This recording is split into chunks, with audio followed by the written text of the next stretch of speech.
Hi, I'm glad you're here. I'm going to read this story called The Wild Toboggan Ride.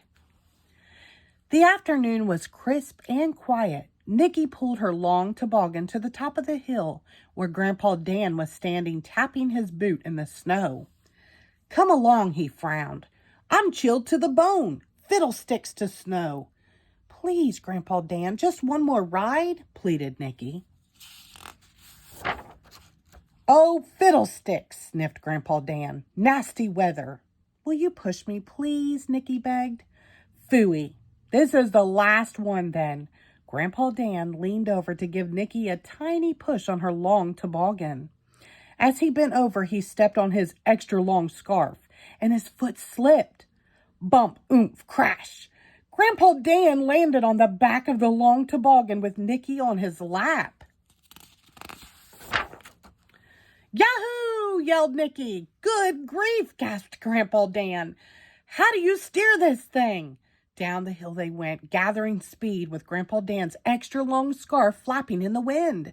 Yahoo! Nikki yelled again.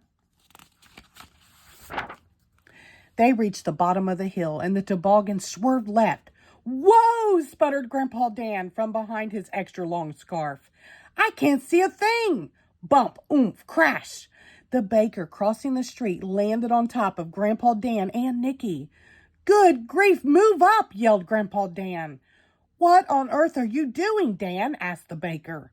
Trying to steer this confounded contraption. Move your head, I can't see a thing. Along the street zoomed Grandpa Dan, Nikki, and the baker, all on the long toboggan. Bump, oomph, crash. The barber, locking up his shop, landed on top of the baker. Heavens, find your own spot, said the baker. Quiet down up there, I can't see a thing, yelled Grandpa Dan.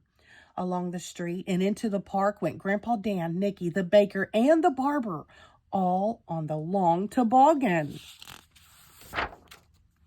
Bump, oomph, crash. The police chief, on his way home from work, landed on top of the barber. Get your foot off my head, said the barber. Wowzers, Dan.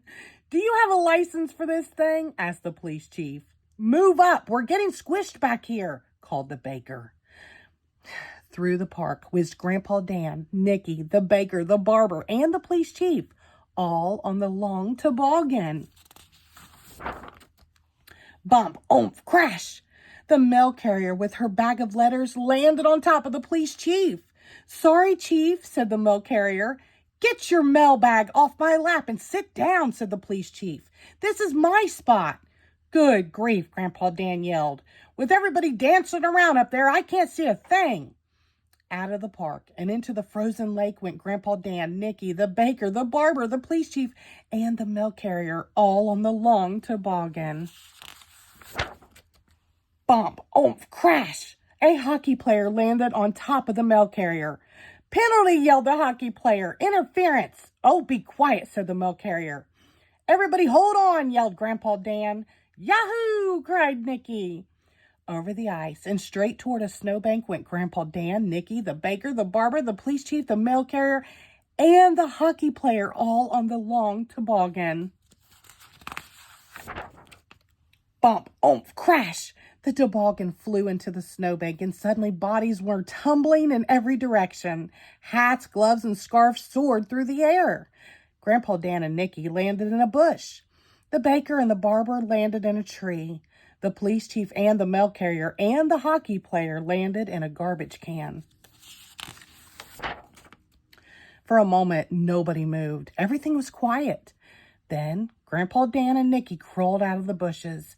The baker and the barber climbed out of the tree. The police chief, the mail carrier, and the hockey player jumped out of the garbage can.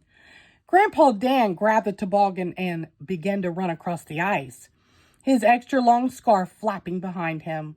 The baker, the barber, the police chief, the mail carrier, and the hockey player looked at each other. Then they started running too. Wait, Grandpa Dan, where are you going? Yelled Nikki. If we hurry, he called back, we can get in one more ride before dark. The end. Thank you.